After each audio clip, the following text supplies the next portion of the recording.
ang mga kwento ng pag-ibig, kwento ng buhay at kwento ng pag-asa dito sa Barangay Love Stories. Love Stories.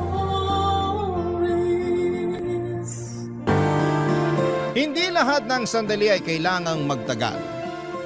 May mga oras na sapat na ang isang iglap para maranasan ang mga bagay na matagal na nating inaasam at pinapangarap. Ikaw, kabarangay, ano ang isang bagay na gusto mong maranasan kahit na isang saglit lang? Dear Papa Dudut, kumusta po kayo? Kung ako po ang tatanungin ninyo ay masaya ako ngayon, kaya ako nagpadala ng sulat sa inyo. Masaya dahil naalis na sa puso ko ang isang butas na matagal ko nang dinadala.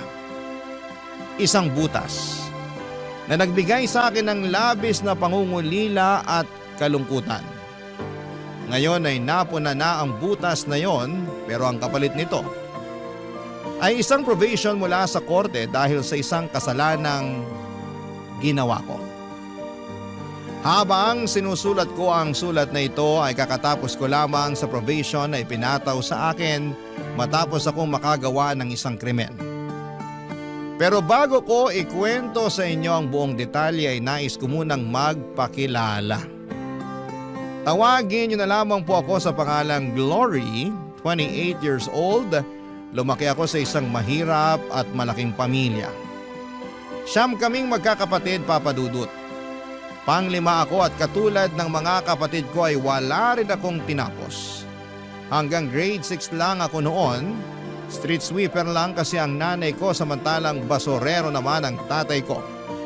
Kaya wala sa priority nila ang edukasyon. Sa aming siyam, dalawa lang ang nakapagtapos.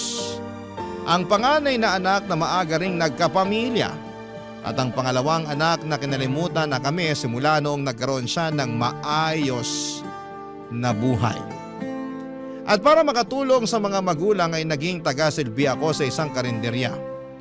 14 years old lamang ako noon pero batak na ang katawan ko sa mga mabibigat na trabaho. Maghapon akong naguhugas ng mga pinggan at pinaglutuan. Ako rin ang nagsisilbing serbedora na taga-abot ng pagkain sa mga customers at tagalinis ng kanilang pinagkainan. Sa paglipas ng panahon, ay unti-unti akong natutong magluto hanggang sa naging tagaluto na rin ako sa karinderyang yon, Papa Dudut.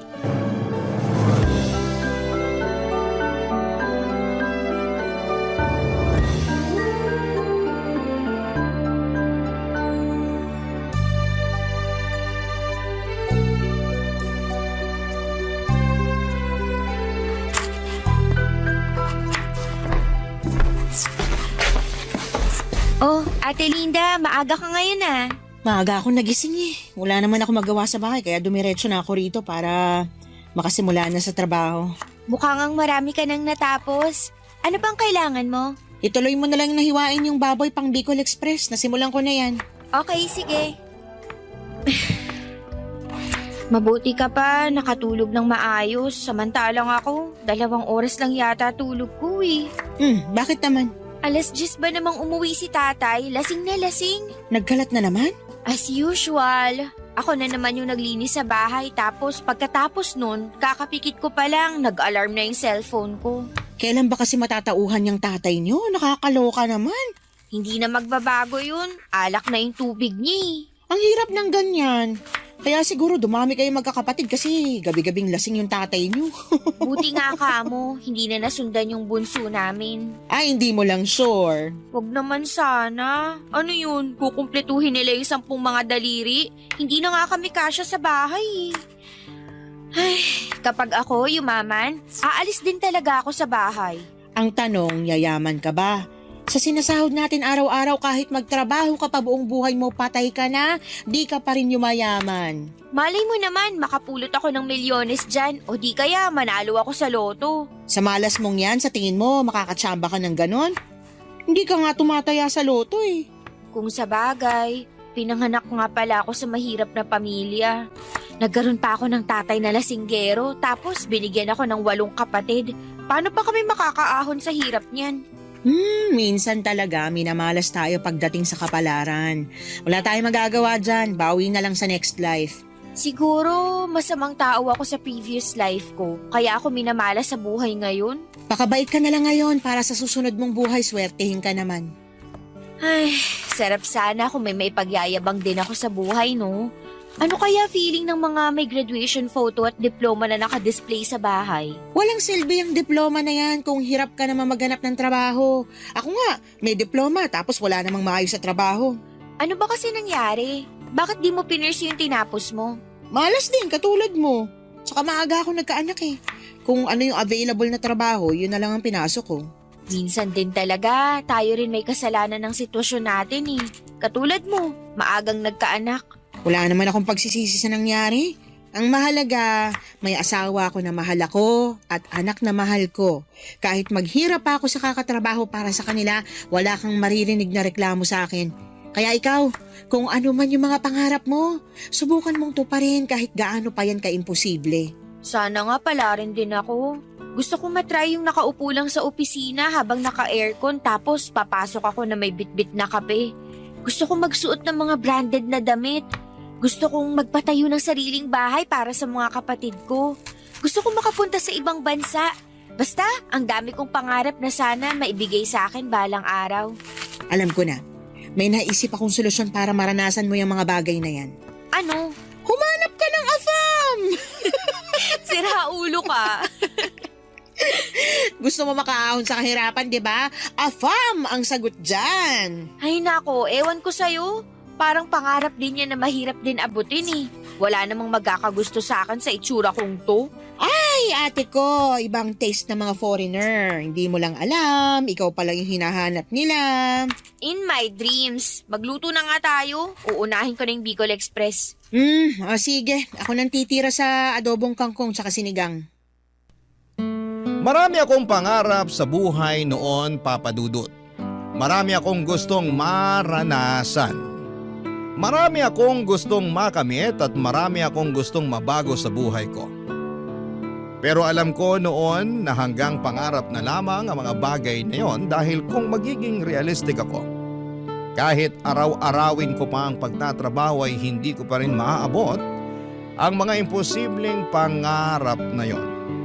Tuwing umuwi ako sa bahay at nakikita ko ang estado ng pamilya namin, ay lagi akong napanghihinaan ng loob. Wala na talaga kaming pag-asang magbago. Dahil maliban sa batugan ang mga lalaki kong kapatid. Ang mga mas bata pa kesa sa akin ay never nakatapak sa paaralan. Gumagawa naman sila ng paraan para magkapera. Kapag maganda ang panahon ay nanlilimos sila sa mga matataong lugar. Minsan ay nangangalakal din sila ng basura o di kaya naman ay sila ang inuutusan sa lugar namin kapag may nangangailangan ng tulong. Ang karaniwang kapalit nito ay pera o di kaya'y pagkain. Normal na para sa amin ang ganong buhay kaya nasanay na rin kaming mangarap ng mga bagay na makatotohanan at abot kamay lamang. Maging ang mga kapatid ko ay parang tinanggap na lamang na hanggang doon na lamang talaga ang buhay namin, Papa Dudut. Pero iba ako. Gusto kong tuparin ang mga pangarap ko kahit na parang imposible pa itong mangyari. Ako lang kasi mismo ang makakatulong sa sarili ko dahil wala akong gagawin ay walang magbabago sa buhay ko. Alam kong wala na akong ibang aasahan pa maliban na lamang sa sarili ko.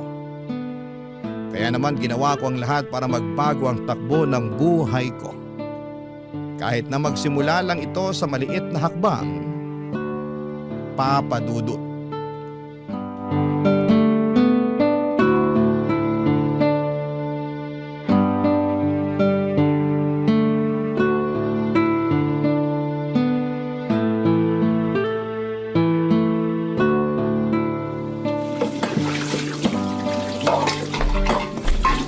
Glory, tapos ka na ba sa paghuhugas dyan para makapagsara na tayo? Malapit na, mga kutsara at mangkok na lang. Tulungan na kita dyan para matapos na. Gusto ko nang umuwi eh. Naantok na ako. Sige, ikaw na lang magbanlaw ng mga to. Ilang taong ka na ba ulit? 18, bakit? Ayaw mo ba mag-aral ulit? Bata ka pa eh. Sayang naman kung hindi mo may pagpapatuloy yung pag-aaral mo. Sa ganitong edad, itabi mo ako sa mga grade 7, baka mapagkamalan pa nila akong teacher. Hindi, pwede ka mag-TESDA. Total 18 ka na. Pasok ka na sa criteria. Marunong ka namang magluto. Magkukiri ka. May NC2 na yun. Pwede mong magamit para makapag-abroad. Wala talaga akong pambayad sa pag-aaral ko, te. Libre ang TESDA, ano ka ba? Anong libre? Walang libre sa edukasyon ngayon. Oo, siguro wala silang tuition fee. Pero may mga babayaran pa rin yan. Tapos yung pamasahe ko papapunta para mag-aral. Kung titigil ako sa trabaho, saan ako kukuha ng allowance? Pag-ipunan mo o di kaya magpatulong ka sa mga kapatid mo nakapagtapos. Di ba may dalawa kang kapatid na nakagraduate ng college? Meron, pero yung isa may sarili ng pamilya. Ayoko namang pahirapan pa yung buhay ng kapatid kong yun kasi pati naman sila naghihirap din eh. Yung isa naman, hindi ko alam. Wala na kaming balita sa kanya. Ano ba kasi nangyari sa kapatid mong yon? Ay nako, ate, sobrang lala. Hindi ko makakalimutan yung moment na yun sa buhay ko kasi first time na may lumaban kay tatay noon. Ikwento mo sa akin dali. Ganito kasi yun. Di ba alam mo naman si tatay? Ang gusto nun, dapat laging siya ang nasusunod. Lahat ng salita niya, tama. Walang mali sa kanya. Kapag kumontra ka, basag ang bungo mo. Okay, tapos? Eto na nga. Napagtapos nila si ate. Nakahanap naman siya agad ng trabaho. Siyempre, happy-happy na si tatay kasi ramdam na namin yung konting pag-angat sa buhay namin. May masasarap na pagkain na kami noon. Tapos si ate yung nagbabayad ng mga bayarin. Para bang nabawasan na yung trabaho nila kasi nandiyan na si ate na katulong nila. Aha, tuloy mo lang, nakikinig ako. Tapos isang araw, biglang umuwi si ate na may dalang balita. Buntis siya.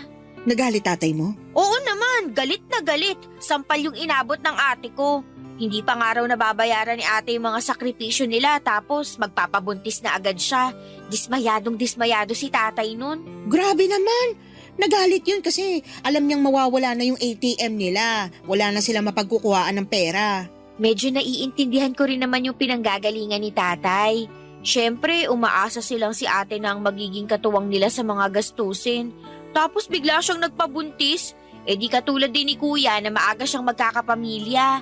Ibig sabihin, yung dalawang napagtapos nila, walang naging ambag sa buhay nila. Ang hirap nun. Yung ikaw yung pressured kasi pinagtapos ka sa pag-aaral. Nag-i-expect sila na may kapalit yung mga bagay na yun na kung tutuusin, hindi naman dapat ganun. Siyempre, pinaglaban ni ate yung sarili niya. Sawa na raw siya sa mga pananakit ni tatay. At hindi raw lahat ng credit na kina tatay kasi marami ring sakripisyo si ate para matapos niyang pag-aaral niya. Marami siyang sideline na pinasok. Naging working student siya. O, tapos ano nangyari sa kapatid mo? O yun, pinalayas siya ni tatay. Simula noon, hindi na namin siya nakita. Never na siyang nagparamdam, never na siyang nagpakita. Teka, bakit ganun yung ginawa sa ate mo samantalang yung panganay nyo na mas naunang nagkapamilya, hindi naman pinalayas? Lalaki kasi yung panganay namin. Para kay tatay, okay lang daw yun. Pero kapag kaming mga babae na yung nabuntis, iba yung tingin niya dun. Grabing double standards niya na. May favoritism eh. Hirap ng ganyan. Kaya kung ako sa'yo, mag-aral ka na lang para kapag nakapagtapos ka, makakahanap ka ng mas magandang trabaho. Makakabukod ka sa abusado mong tatay. Papadudod sa bahay namin si tatay ang batas. Lahat ay kailangang sumunod sa gusto niya kahit pa mali ito. Kung hindi kami susunod ay bugbog lang ang mapapala namin mula sa kanya.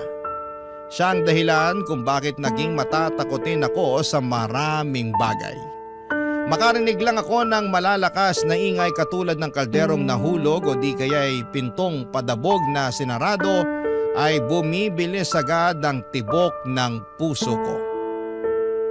Ganon po kasi lagi sa bahay noong bata pa lamang ako. Parang may exorcist sa bahay namin kapag nagwawala si tatay. Lumilipad ang mga gamit namin. Noong bata ako kapag ganon ang nangyayari ay natatakot lamang ako habang umiiyak sa takot. Noong tumanda ako, kapag alam naming uuwi na naman ng bahay si tatay ng lasing, ay lumalabas muna ako para makapagpahangin. Saka na lang ako uuwi kapag tulog na siya. Walang laban ang nanay namin kay tatay, Papa Dudut. Siya ang karaniwang punching bag ni tatay noon kapag galit siya. Kung bakit siya galit, dahil hindi raw niya magawa ng maayos ang trabaho niya bilang padre de pamilya. Sawa na raw siya sa pagiging mahirap at ang tanging ginagawa niya ay para ilabas sa mga hinanakit na yon ay ang mag-inom at magwala sa bahay. Malinaw pa sa mga alaala ko noon kung paano pinalayas ni tatay ang kapatid ko. Sobrang broken ako noon dahil isa si ate sa mga paborito kong kapatid. Siya ang laging nagbibigay ng pera sa akin noong bata pa lamang ako. Lagi niya ako nililibre ng pagkain. Noong pinalaya siya ay parang nawala na rin ako ng kakampi sa buhay. Papa Dudut, hindi ko maintindihan noon kung bakit gano'n na lamang ang galit ni tatay sa ate ko noong nabuntis siya. Pero noong lumaki ako ay gets ko na ang lahat, lalo na noong ako na rin mismo ang umuwi sa bahay na may dalang balita. Papa Dudut. Barangay Love Stories. Barangay Love Stories. May boyfriend ako noon, Papa Dudut. Nagtatrabaho siya bilang isang mekaniko. Katulad ko ay hindi na rin siya nag-aaral. High school lang ang tinapos nito, 16 years old lamang siya noon, samantalang ako naman ay 18 years old. Una ko siyang nakita noong kumain sila ng mga katrabaho niya sa karinderya namin. Sa sumunod na araw ay pasara na kami noong humabol siya para kumain. Dahil maraming natirang ulam noong araw na yon ay nagboluntaryo akong pagsilbihan na lamang muna siya dahil alam kong madadatnan ko na naman si tatay sa bahay ng lasing. Pinauna ko na noon si Ate Linda at ako na ang nagsarado ng karinderya. Habang kumakain, nagkwentuhan kami tungkol sa buhay-buhay. Wala na siyang magulang at ang nagpalaki sa kanya ay ang tito niya na siyang nagmamay-ari ng maliit na auto repair shop sa lugar namin. Simula noon ay sa karinderya na siya araw-araw na kumakain. Mabilis na gumaan ang loob ko sa kanya dahil lagi niya akong kinukumusta noon, Papa Dudut. First time ko lang magkaroon ng kakilalang tao na concern sa kapakanan ko. Never akong tinanong ng mga magulang at kapatid ko kung kumusta ako. Tanging siya lang ang nangungumusta sa akin. Kalauna niligawan niya ako at sinagot ko naman siya, Papa Dudut. Ang boyfriend ko na ang naging takbuhan ko kapag puno ako ng problema. Kapag masyadong makalat ang pag-iisip ko, pumupunta ako sa bahay nila para magkaroon ng kasangga. Naging tago ang relasyon namin ng boyfriend ko, Papa Dudut. Alam ko kasi na kapag nalaman ni tatay na may boyfriend ako ay magagalit siya. Ganon kasi ang nangyari sa pang-anim kong kapatid. Noong nalaman niyang may boyfriend ito ay binugbog niya hindi lang ang kapatid ko kundi pati na rin ang boyfriend nito. Tumagal ang relasyon namin ng 7 buwan hanggang sa isang araw, napansin ko, Papa Dudut, na unti-unting may pagbabago sa katawan ko.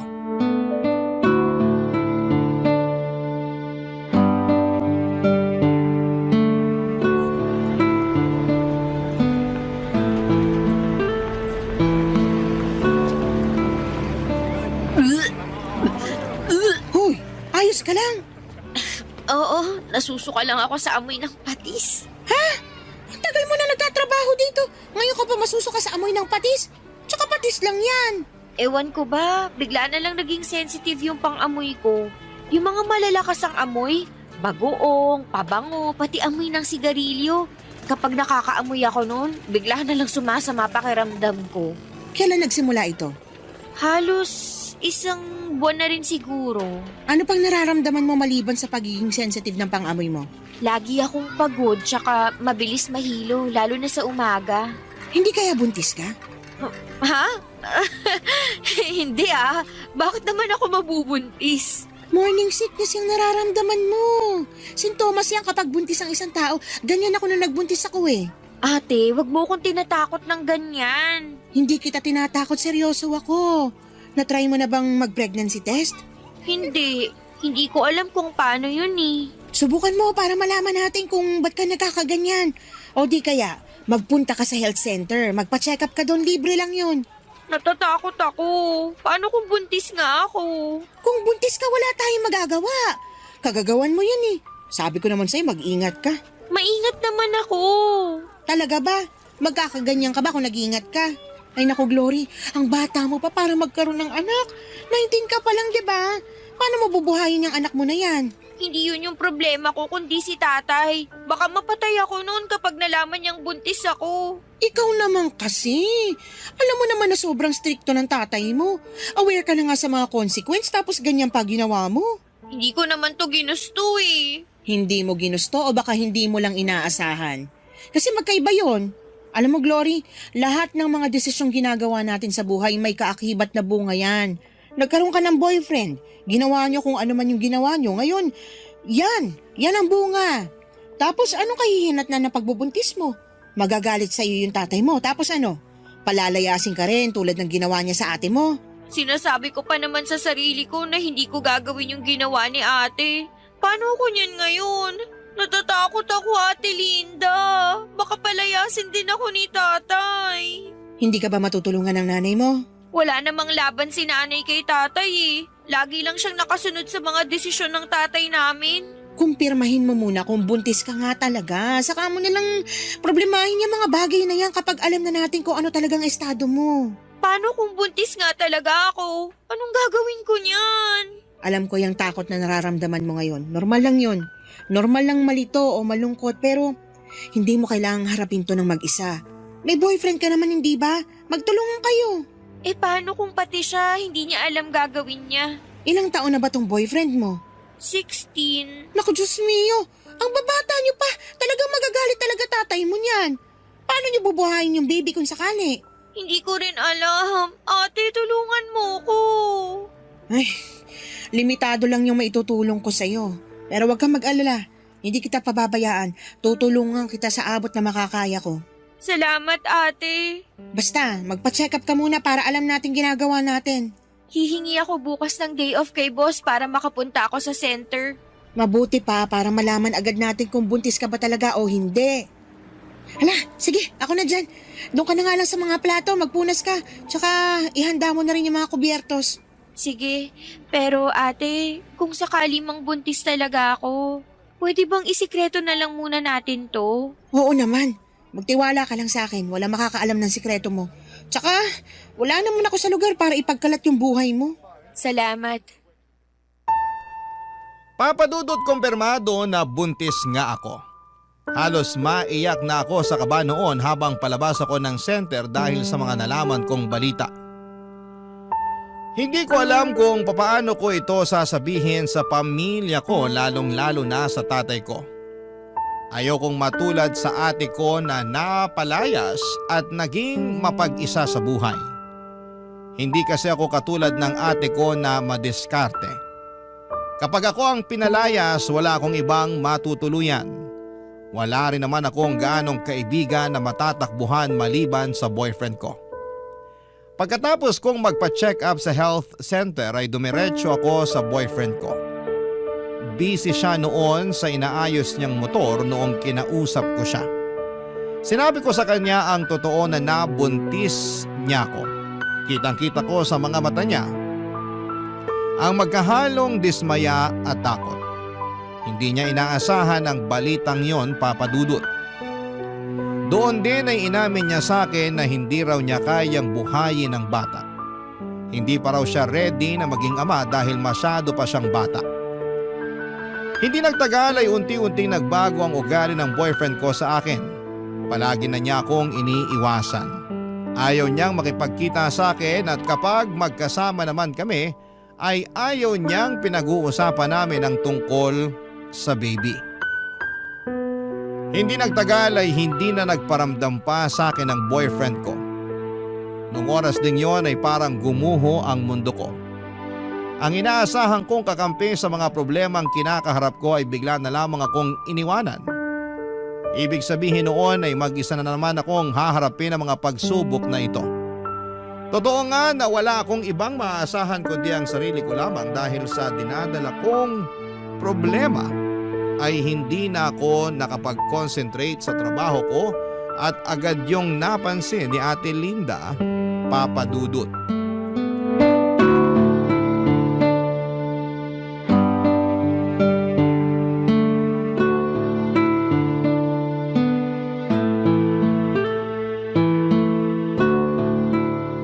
Hoy, Glory! Anong ginagawa mo? Papalitan ko lang po tong tubig sa water dispenser. Wala nang laman. Ako na dyan! Ano ka ba? Bawal magbuhat ng mabibigat na bagay ang buntis. Itabi mo na yan. Ako na magpapalit yan mamaya. Ganun ba? Hindi ko alam eh. Magsain ka na lang ng kanin para mamayang gabi. Paniguradong dito na naman kakain yung mga taga-construction. Sige, dadalawahin ko na ba? Isa na lang muna. May laman pa naman yata yung malaking rice cooker eh. Oo, meron pa. Isa na lang muna. Gamitin mo yung maliit. Oh, nga pala. Wala na ba talagang paramdam yung boyfriend mo? Wala na. Parang di na ako kilala nung taong yun eh. Bata pa kasi kaya walang pananagutan. Pero dahil siya ang ama, nasa batas yan na dapat suportahan niya yung bata ano man ang mangyari. Hindi naman ata nasusunod yung batas na yan eh. Kaya maraming lalaki dyan na anak ng anak tapos kayang iwan yung mga anak nila kasi wala namang nangyayari dyan sa child support na yan. Sa bagay, totoo naman. Sa bahay niyo, wala naman silang napapansin tungkol sa'yo. Wala. Ganun kami sa bahay eh. Walang pansinan kaya mahihirapan silang malaman na buntis ako. Hindi nga nila ako makumusta eh. Di madali lang pala itago yung tiyan mo kung sakali. Kaso, ang problema ko kapag nanganak na ako, paano natin itatago yung bata? Yun ang totoong problema. Willing naman akong kupkupin kayo ng anak mo kung sakali pero pansamantala lang yun. Ipalaglag ko na lang kaya to hanggat maaga pa. Hoy, gusto mo bang mapunta sa impyerno? Tsaka, illegal ang abortion dito sa Pilipinas, makukulong ka niyan. Mas gugustuhin ko na lang makulong kaysa harapin ko yung tatay ko kapag nalaman niya yung totoo.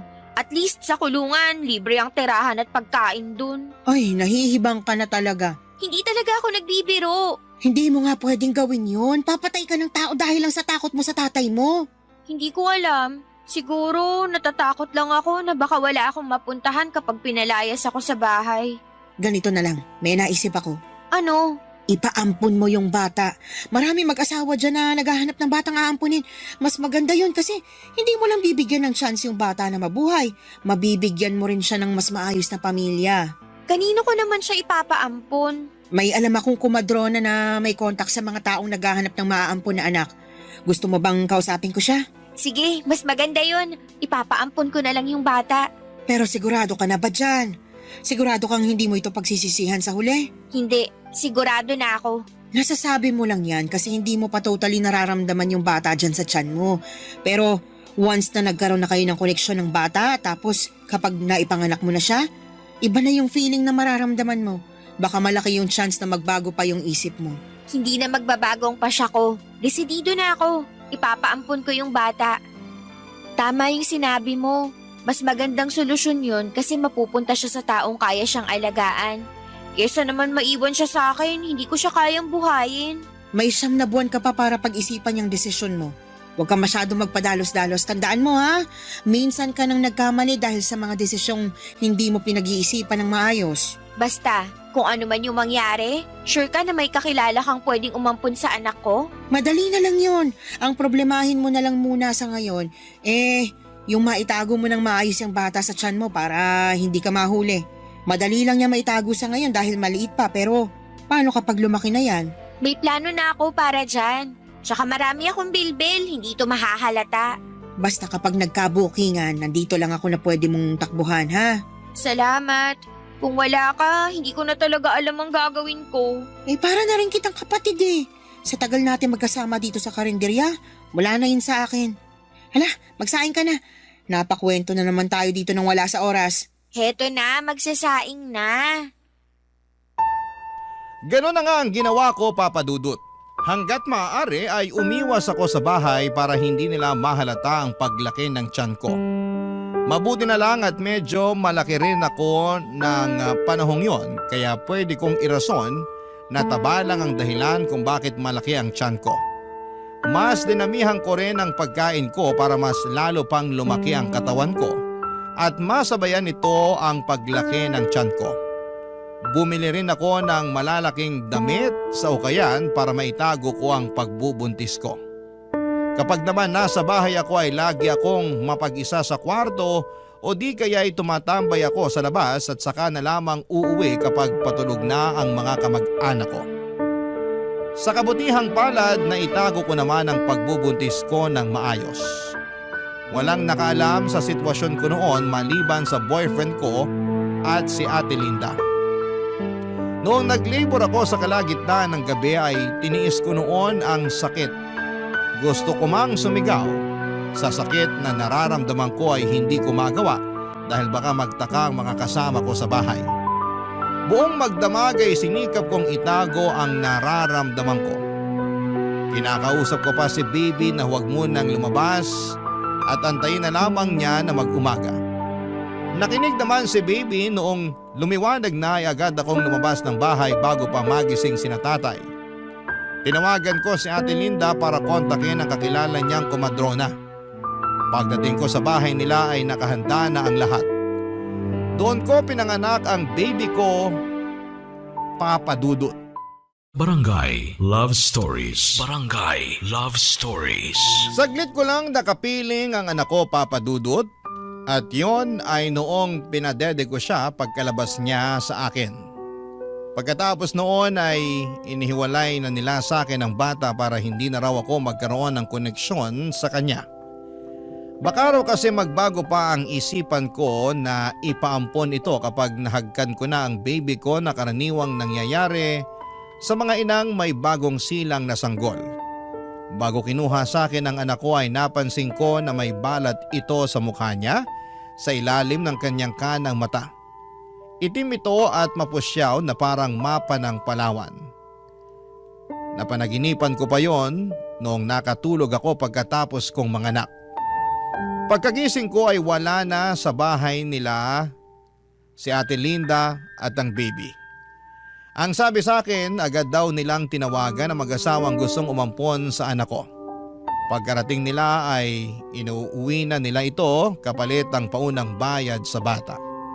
Saka ko na lang daw makukuha ang kalahati ng bayad kapag legal na nilang naampon si baby. Hindi ko alam pero nakaramdam ako ng kaunting kalungkutan noong nalaman kong wala na ang baby ko. Matagal ko pong inihanda ang sarili ko para sa bagay na yon dahil yun naman talaga ang plano. Pero iba pala ang feeling kapag nangyari na ito. 9 na buwan ko ring nakasama ang baby ko at ngayong wala na siya sa piling ko ay para bang napakalaki ng nawala sa akin.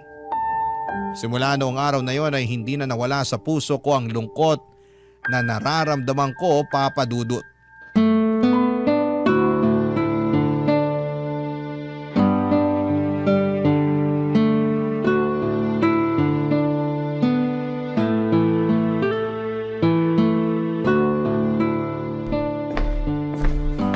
Hoy, lalim naman ang iniisip mo. Ba't ka nakatunga nga dyan? Halika na, kumain na tayo. Ang tagal mo kasi, kanina pa kita inaantay. Inantay ko lang yung huling customer na makaalis para makapagsara na tayo. Gusto mo ba to? May natira pang bistek. Sa'yo na lang yan. Alam kong paborito mo yan eh. Okay na ako dito sa adobo. O sige, ikaw bahala. Kumusta na kaya yung baby ko? Ba't mo naman iniisip yan ngayon? Wala lang, curious lang ako. Sigurado akong nasa maayos ng kalagayan yung anak mo ngayon. Nakita mo yung umampon sa baby ko? Oo, sinamahan ko yung kumadrona nung sinundo nila yung baby. Alam mo ba kung anong pangalan nila? Hindi ko na tinanong, tsaka hindi mo rin naman pwedeng malaman yung pagkakakilanlan nila eh. Bakit naman? Sa pagkakaalam ko, may confidentiality pagdating sa ganyan. Kung tama ako, close adoption yung mangyayari. Closed adoption? Ano namang ibig sabihin nun? Closed adoption ang tawag kapag ayaw makipagkilala ng adoptive parents sa biological parents. Pero bakit naman?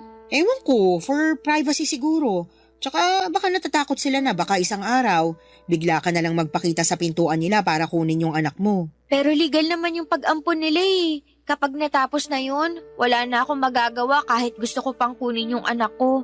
Kasi kapag natapos na yung adoption process, wala na akong karapatan sa bata. Totoo naman yun, pero irespeto na lang din natin yung gusto ng adoptive parents. Tandaan mo, sila ang nagligtas sa'yo mula sa problema mo. Nakatulong din naman ako sa problema nila eh. Nagkaroon sila ng anak dahil sa akin. Ayun nga, so pareho na kayong walang problema. Pareho na dapat kayong mag-move on. Ewan ko, para kasing ang bigat sa dibdib. Parang ang laki ng kasalanang ginawa ko. Para naman sa ikabubuti yung mag-ina yung ginawa mo. Bakit? Nagsisisi ka na ba sa ginawa mo? Sabi ko naman kasi sa'yo napag-isipan mo yung mabuti. Hindi naman ako nagsisisi, pero may konting panghihinayang lang ako nararamdaman. Nakakalungkot lang na sa ganun na uwi yung lahat. Hindi ako namatayan, pero ganito pala yung mawalan ng anak. Siguro, iniisip mo ngayon na wala akong paki sa bata kasi ang bilis kong nag-decide na ipaampon siya. Hindi naman ganun yung iniisip ko sa'yo. Wala ka lang talaga kasing choice. Saglit ko lang siya nahawakan, pero parang ang tagal na naming nagkasama. Siyempre, 9 na buwan mo siyang kinarga. Kahit papaano, nagkaroon na kayo ng koneksyong dalawa. Alam mo, noon, kapag malungkot ako at mag-isa, yung baby sa tiyan ko yung kinakausap ko. Siya yung tanging kasama ko sa mga oras na kailangan ko ng suporta. Kung dumating lang sana siya kung kailan ready na ako, na kaya ko nang ipaglaban ang sarili ko, siguro hindi ako mawawalan ng anak. Kaso ang aga niyang dumating eh. Matuto ka na lang sa nangyari. Wala man lang kaming picture sa isa't isa. Ang bilis din kasi ng mga pangyayari. Nung nanganak ka, tinawagan na agad nung kumadrona yung mag-asawa. Pero siguro, mas makakabuti na rin yun para mabilis ako makalimot kung sakali. Tama, mas maganda nga yun. Alam mo, ate, kung hindi nawalay sa akin yung anak ko, siguro papangalanan ko siyang Elias. Uy, in fairness, ang ganda ng pangalan na yan. Ano kayong pangalan binigay nila sa anak ko? Ay nako, Glory, kung ganyan laging tumatakbo sa isip mo, hindi mo magagawang mag-move on. Palayain mo na yung anak mo. Patawarin mo na yung puso mo sa nangyari para sa ganun makapagsimula ka na ulit. Ang hirap. Alam mo, kumain na lang tayo para makauwi na rin tayo. Gusto ko nang humilata. Feeling ko, kailangan mo lang ng tulog para mawala na yung bumabagabag sa isip mo. Papadudot ng anak ako ng walang nakakaalam maliban kay Ate Linda. Ang sekreto namin yon ay naitago namin ang mahabang panahon. Mabilis na dumaan ang mga taon at kahit nawala man sa isipan ko ang tungkol sa anak ko ay nanatili pa rin siya sa puso ko. Kahit na taon na ang lumipas ay hindi pa rin nawala ang butas sa puso ko. Pakiramdam ko ay hindi ako buo dahil alam kong may kulang sa akin. May lagi akong hinahanap na hindi ko mawari kung ano. May mga pagkakataon noon tuwing dapit hapon at papalubog na ang araw. O di kaya ay tuwing gabi kapag tahimik na ang paligid ay nakakaramdam ako ng labis na kalungkutan at pagkalumbay. Noong mga panahong yon ay hindi ko alam kung ano ang rason kung bakit ako nakakaramdam ng ganon. Dala-dala ko ang emosyong yon hanggang sa tumanda na ako, Papadudot. Noong mga panahong yon ay wala na ako sa karinderya at bumukod na rin ako mula sa mga magulang ko. Nagtatrabaho na ako noon bilang tindera ng milk tea at shawarma sa tapat ng isang eskwelahan. Katulad ng buhay ko noon, nanatili akong mahirap. Ang mga pangarap ko noong bata ko ay nanatili na lamang na pangarap. Alam kong hindi ko na maaabot ang mga bagay na yon at tanggap ko na kung anuman ang buhay na meron ako. 7 buwan pa lang ako sa trabaho ko noon nung isang grupo ng kabataan ang tumambay sa shop namin. Isa sa mga batang nakaagaw ng pansin ko dahil sa balat nito sa mukha. Katulad ito ng balat ng baby ko. Parang mapa ng Palawan. Parang nakaramdam ako ng lukson ng dugo noong time na yon. Bumilis ang tibok ng puso ko at parang naging emosyonal ako. Kamukha niyang ex-boyfriend ko mula sa mata at hugis ng kanyang ulo at kuhang-kuha niya ang mukha nito. Hindi man ako sigurado pero alam kong siya yung anak na ipinaampun ko, Papa Dudut. At yon ay kinumpirma ko noong bumisita si Ate Linda sa shop, Papa Dudut.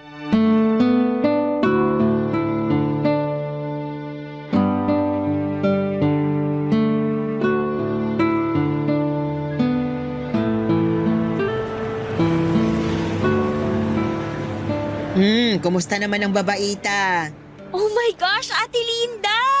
Long time no see! Anong ginagawa mo rito? Gusto ko lang matikman yung shawarma nyo. Balita ko, mabili raw yan eh. Paano mo pala nalaman na nandito ako? Sa Facebook! Lagi ko kaya nakikita mga selfie mo. Oh, na-miss kita. Wait lang, igagawa kita ng bestseller namin dito. Libre kita. Ayun no, yan ang gusto ko. Mabilis lang ba yan? Mabilis lang to. Maupo ka muna dyan. O sige. So, kumusta ka na? Eto, medyo umayos-ayos naman ang buhay ko. Hindi na katulad ng dati na hirap pagdating sa pera. Sana all, may asawang promoted. Congrats pala. Nakita ko yun sa FB post mo. Hey, salamat. Eh ikaw naman, single ka pa rin ba hanggang ngayon? Oo, patuloy pa rin sa paghabol ng pangarap kahit mukhang mahirap nang abutin. Naku, ikaw pa. Kayang-kaya mo yan. Heto na yung merienda mo. Tikman mo, masarap yan. Salamat. Alam mo ate, may kukwento ako sa'yo. Ano yan? Naaalala mo pa ba yung anak ko noon na pinaampon natin? Oo naman, naalala ko pa siya. Bakit mo na itanong? Nakita ko yung bata. Talaga ba? Paano mo naman nalaman na siya nga yung anak mo? Basta naramdaman ko na lang. Diba alam mo naman yung feeling ng ina kapag nakita yung anak nila? Ganon yung naramdaman ko. Lukso ng dugo? Oo, parang ganon. Paano ka naman nakakasiguro na siya nga yung anak mo? Sa lawak ng Metro Manila, sa dami ng mga tao dito. Ang swerte naman kung bigla na lang kayong pinagtagpo ng tadhana. Naaalala mo yung balat sa mukha ng baby ko? Ganon na ganon yung balat ng batang nakita ko. Nakausap ko siya isang beses. 9 years old na raw siya. Sakto yun sa edad ng baby na pinanganak ko noon. Wala ka pa ring pruweba na yun nga yung anak mo. Meron. Siya mismo nagkwento sa akin na hindi siya totoong anak ng mga magulang niya. Ganon daw ka-honest yung mga magulang niya sa kanya, kaya habang bata pa, inamin na nila yung totoo. At paano mo naman nalaman yung mga bagay na yan? May tiwala sa akin yung bata. Sukoy ko kaya silang magkakaibigan dito. Nako, Glory ha, hindi ko gusto kung saan papunta tong usapan na ito. Bakit naman? Masaya lang ako na makita yung anak ko na nasa mabuti siyang kalagayan. O tapos, kung anak mo talaga siya, anong gagawin mo ngayon? Hindi ba dapat nakalimutan mo na siya ngayon? Hindi mo na dapat siya iniisip kasi iba na yung mga magulang niya, hindi na ikaw. Oo, alam ko. Pero gets mo naman ako, di ba? Ina ka rin at walang inang makakalimot sa anak niya. Pero iba kasi yung sitwasyon mo. Kahit ano pa yung sitwasyon ko, anak ko pa rin siya. Hindi naman siguro masama na makapiling ko siya kahit ilang saglit lang. Huwag mong sabihin sa akin magpapakilala ka sa kanya bilang totoo niyang ina. Hindi, syempre hindi ko naman gagawin yun. Pero parang may rason eh kung bakit kami pinagtagpo. Baka ito na yung chance ko. Chance na ano? Chance na bumawi sa kanya. Kaya hindi ko na palalampasin tong chance na to. Ay, tigilan mo nga ako sa mga chance na yan. Matagal ka nang nawalan ng chance sa anak mo. Huwag ka nang gumawa ng gulo. Ay kung ako sa'yo, kalimutan mo na yung anak mo. Mag-move on ka na, Glory. Ano ibig sabihin ng buntong hiningang yan? Wala. Tama ka. Tama lahat ng mga sinabi mo. Pero nandito na siya eh. Abot kamay ko na siya. Ay bahala ka. Basta pinagsabihan na kita ha. Huwag kang gumawa ng ikakapahamak mo. Huwag kang mag-alala. Wala akong gagawing masama. Papadudot naging regular customer ko ang mga batang tinutukoy ko. Tuwing nakikita ko sila ay sumasaya ang puso ko at gumagaan ang loob ko. Isang hapon habang uwian na ang mga bata ay dumaan sa shop ang bata para bumili ng milk tea niya. Noong oras na yon ay isang ideyang pumasok sa isipan ko. Inimbitahan ko siya na maglaro sa parke at nabanggit kasi niya na never pa siyang nakakapunta sa park dahil sobrang busy ng mga magulang nito para ipasyal siya.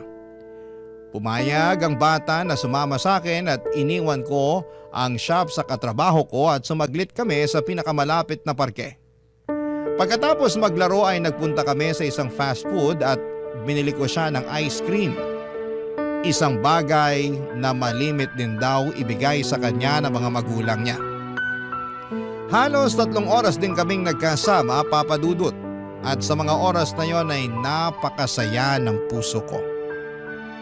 Para bang bigla na lamang nawala ang lungkot na nararamdaman ko. Sa maikling oras ay naranasan kong magpakaina sa anak ko. Pagkatapos ng pagsasama naming dalawa ay binalik ko siya sa eskwelahan nila. Doon ay naabutan namin ang mga magulang ng bata na may kasamang pulis. Binalik ko sa kanila ang bata at nag-explain kung ano ang nangyari. Pinaratangan nila akong kidnapper kahit na nagpakilala ko sa mga magulang ng bata na ako ang totoo niyang ina.